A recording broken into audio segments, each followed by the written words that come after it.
I'm grateful to finally check out this documentary, Sevens from Heaven, which is about the Fijian Sevens rugby team. And this one was highly requested last year, so I'm grateful to get to it. And if you like this video, be sure to drop a like and hit the sub. Descriptions below. Drop into the QSN Rugby Collective on skool.com/rugby. We're building up our friendships, having great conversations in there. And we just launched our latest shirt, Rugby is Life, on there. So I look forward to seeing you in there and connecting, crew. Love you. I appreciate you. Let's jump into this documentary, Sevens from Heaven. Let's go.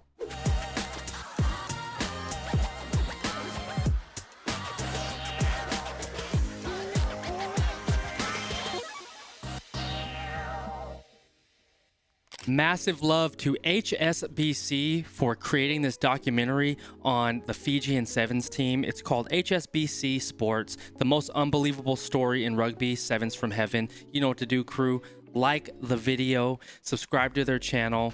HSBC is the host for all of the Sevens matches, and I hope that I get to go to a Sevens tournament, but I have to highlight this documentary of the Fijian Sevens team. You know I love Fiji and what their culture and the people stand for, how tenacious they are as a nation and a country, and I'm grateful to check this one out, crew. I hope that you are as well. Let's dive in and see what it's all about. That's gorgeous. Look at the dune, the sand dunes that they run in the ocean. Yep, so I said it.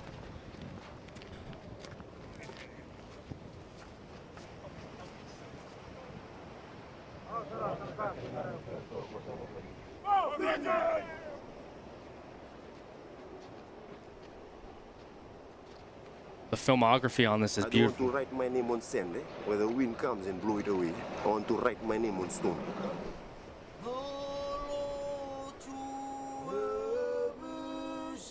He said, I want to write my name on stone, not sand, because sand you can blow it away.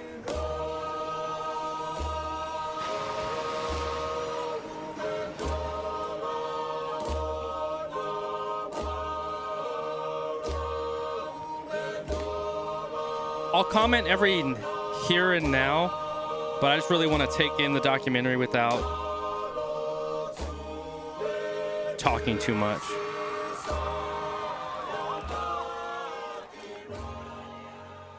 I'm an ardent Fiji fan. Win or lose, I will always go for Fiji. Fiji is the best in the world of sevens. Rugby sevens, I love it, means a lot of different things to the people of Fiji. It's part of our blood in Fiji. The flair that they have now, it's inborn, And you go around to villages, you see them just running around wild. Every man, woman and child, they all know everything about the team because they follow it so fanatically because it's their team. New Zealand considers rugby as second to religion. In Fiji, it is sevens that is number one. Start from the small children. When they start growing up in school, they play with coconut and bottles. That's why it's natural, and they always watch rugby sevens a lot. It's like the Jamaican sprinters. It's one of those stories where you have this team from the islands and this spiritual, mythical creation, really, of these boys that can do amazing things against teams that are more developed, have more money, have more backup, have more things in every category except that ability and that heart and that nation behind them. I think lots of other teams can say that they're doing it for their countries, but this is actually the case here. It's hard to quantify, but everybody on the island is behind this team, and it's so unique. I absolutely love that. I'm grateful I got to see the 15s live last year against the All Blacks. For me, the simple life is the beautiful life, and that transfers onto the field. So my leadership is a simple style, it's simple leadership, and it's the obvious. It's getting the best out of people to get the best out of them on the pitch. It's teamship, it's loyalty. You don't need a software program or a sports scientist telling you, what they should be eating or drinking. You can do all that simply. And we've proven that as a team, that having a simple framework, having simple leadership, having simple practices can get you to the very top of the game and can keep you there and can actually push the boundaries on how this game's being played. I am sure the wishes of the people, the heart of the people are with the boys out there on the field, making them strong. And my prayers every day is for the Lord to look after these boys. These boys come from perhaps some of the lowest start points, you know, in life, and they reach some of the highest points in sporting terms for them. And it's an amazing journey for all of them, and also the nation. That fear can't let anyone down. People are all watching at home. Everybody's watching. Everyone you've ever met around Fijian rugby that you've worked with, lived with, they're all there. They might not be there on the pitch. They're there watching that moment for you, and you don't get up. Everybody sees it. You don't make that pass. You don't give it that energy. Everybody sees it.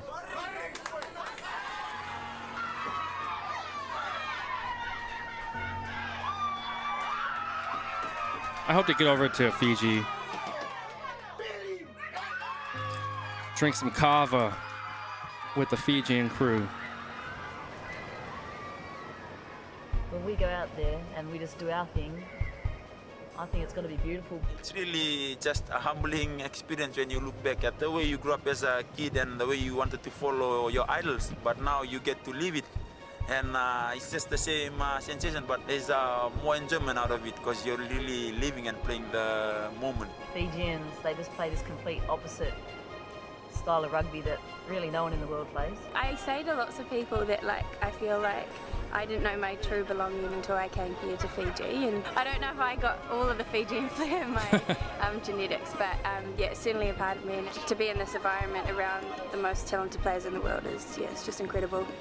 And the way we play, you know, through chaos comes order. We play a chaotic game, but for us that's an ordered game. You know, we know what we're doing. We are so unpredictable to other teams that it makes us, you know, a very, very tough opponent, a hard enemy to fight. In terms of size and power, we've got it in the spades.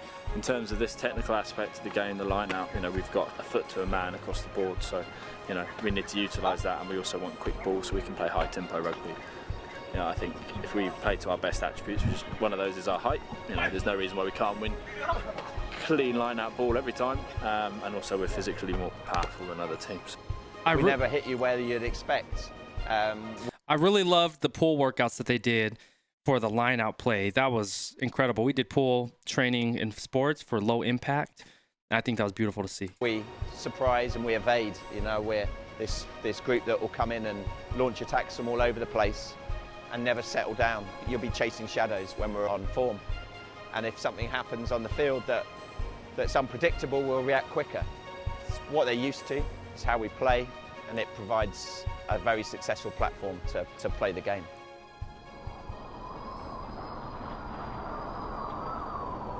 Tropical cyclone, Winston hits Fiji. Things like the cyclone knitted the boys even tighter.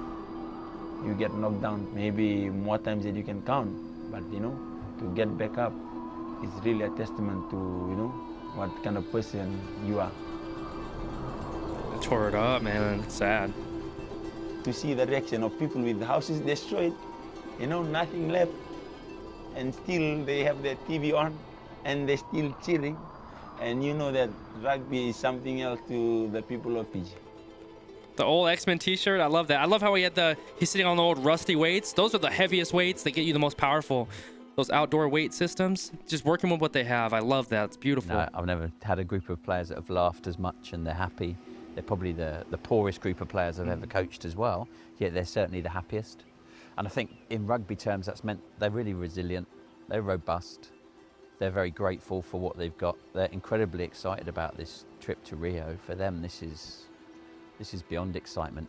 I can hand on heart now say that the team that we're taking to Rio might not win a gold medal, but we're not going to get tripped up by something that we didn't do or a drop in values that we did earlier on in the season or in our preparation that will come back at us in Rio. We've got a side that understand what's required of them. This is our chance to really show people that have never seen Fijian rugby played before exactly what everybody's on about, why we're so different. And none of us want to lose that opportunity. We want to just show Fijian sevens and Fijian rugby, and therefore the island of Fiji is very best.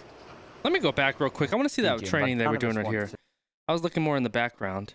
To lose that opportunity, we want to just show Fijian sevens and Fijian rugby, and burpee therefore pull-ups. the island of Fiji is very best. God, that's a gorgeous island. I'm just a tropical guy anyways. I love tropical settings. So we're on the dunes, the unbelievable sand dunes, but they're also pretty lung-searing for the boys. It's hard to recreate unless you're here yourselves, but the flood of lactate into your legs is just phenomenal. I mean, it just swamps your whole body, and you know, in sevens you get that as well, but not to how quickly it suddenly turns over it up here. So your legs get strong fast up here.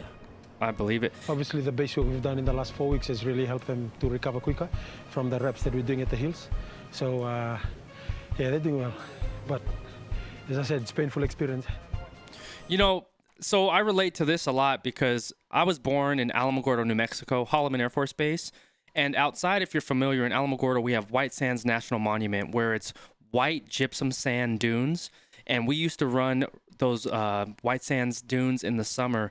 And like they were mentioning, it builds up so much power, strength in your legs. It gives you that explosive ability, and it taxes you like nobody's business. So I relate a lot to the dune training coming from an environment where we had to run dunes at White Sands. And if you haven't seen White Sands, it's absolutely gorgeous. You know, the guys are extremely fit. You know, they can run all day, and their repeat speed's unbelievable. There's nowhere to hide. You have to get the job done. You do it as a team, and it's been a key part of our success over the last couple of years is coming up here. You know, when we do the sand dunes, and that's some of the boys look like they're just running up a hill. You know, it doesn't even, you know, affect them the sands. Many Fijian teams have come up here in the past. Look at those legs, man. It's just staggeringly tough, and it's staggeringly beautiful. Their feet get so strong. My aim was to play in the Olympics. It's now or never. So I'm trying my best to get into the team, because I don't know, maybe the next Olympic I won't be here. So this is my only chance, so I'll make sure I'll be in the team and play. For us to be given this chance to represent our country is a good opportunity to fly our flag high in the world stage. My mom and dad will be tears flowing from the eyes when they see me walking out on the Olympic stage. It's just a major achievement, and they'll be speechless, you know, for somebody from my family to even be in the Olympics. Give your best. Your best is all we need. Whether we come up on top or we come out right at the bottom, your best is always what we require. Never dreamt of it. The Bula shirts, I love them. I'd be an Olympian, but yeah, I'd be really thankful to the Lord for the journey He's taken me through. My family will be proud of me, because that's what my dad said every day. Even like last year after the World Cup, he said, World Cup is over, I want you to be in the Rio squad. I said, don't worry. If that's God's will for me, then I'll work hard, don't worry. It's just gripped hold of this nation, and it's always done that. And Hong Kong, I guess, proved the pivot, the high in the past. And now we've got the Olympic Games, and that supersedes everything. That saying that was said way back in the 70s by Graham Median, give the ball to a Fijian on an open prairie to contain them. Yeah, we'll expect teams to try different things against us, and we'll be prepared for it. Every time we go there to win. And that's what people, I think, back us up on, because they know we can do that. Bring home the glory and just put this little dot of an island up there in the world stage. They are going to win. And when they win, they come back, there'll be a big celebration in Fiji. There's definitely something about our journey that's got fate involved. Yeah, I got a feeling we'll be lucky in Rio. Final before the games. I was just writing notes. Beautiful, man. Well-produced documentary. This is powerful. I love being exposed to the background stories, the culture. Not only Fiji, but just all the nations, and just seeing how much it means to them. Coming from having so little and creating so much and still smiling in that process is beautiful. You can learn a lot from this. Good, lovely. Lovely. As far as like the human spirit. Oh, I like that one. That's good, Billy boy. It's been 3 years hard work that we've got to this point now, and now we've obviously got a small matter of 6 games. It's ridiculous. Doing all this hard work, we're working, all of us are working our asses off and doing what we can. It's for 6 games of sevens rugby, but I hear they're all pretty important, so we've got to do our thing. Freaking yoked, dude. There are going to be no what-ifs tonight. No what-ifs, Mataka. So So pick your shirt up, put it on with pride, and let's go and put in a performance. When we came up to line up in the tunnel, it was something else for me. It's like I was just happy inside, like, you know, something inside I couldn't keep down. They were almost in this trance, this higher plane. When they're like that, no one can touch them. It's like it just made me want to laugh. I don't know what it was, but, you know, it was just something else. It's like inside them, it's like I just wanted to smile, and I saw the boys and they were smiling. And when the Great Britain side walked in, you know, we looked at them, oh, here they are. They were so focused, they were like ready for the final. But when I looked at us, it was like, you know, we were going for a training run or something, because people were just relaxed, just, okay, just smile, let's just go in and enjoy it. And it was just something I'll never experience again, you know. That's awesome. You see the projector, the whole community got together. Exceptional. How it binds the nation and how much it means is powerful, man.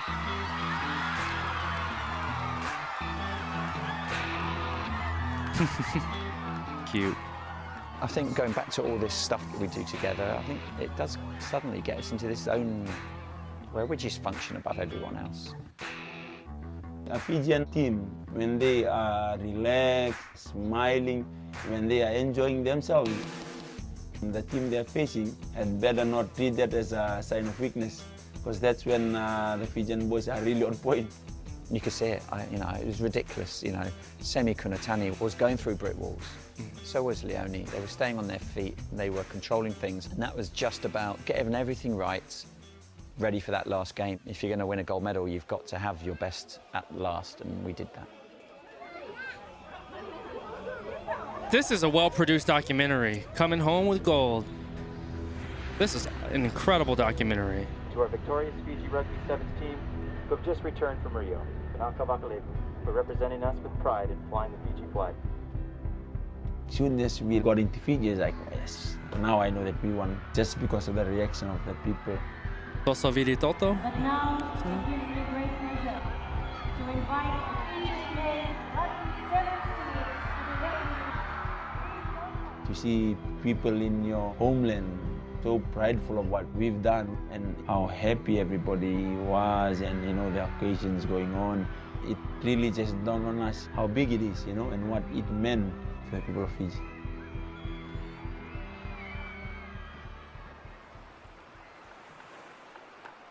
The spin-off for me is the youth generation, seeing Fijians lifting titles on global level, winning gold medals at the Olympics, and going, well, why can't I go and get that degree and become a doctor? Why can't I start up that company? Why can't I fulfill my dreams? I see it in this creative youth in Fiji. They have a drive, this next generation, and hopefully this will be another thing that will push people forward on the island to achieve greatness.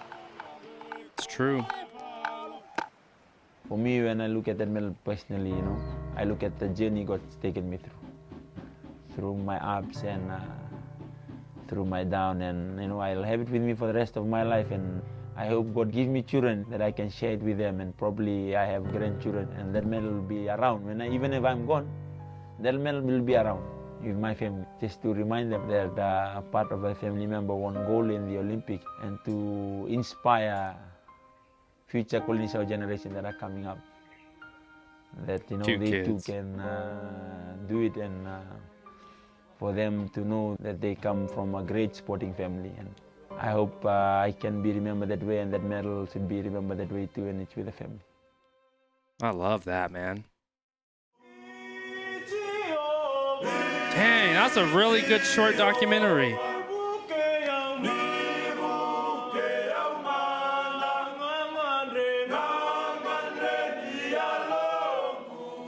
Dudes are yoked, bro. They are yoked. Banana.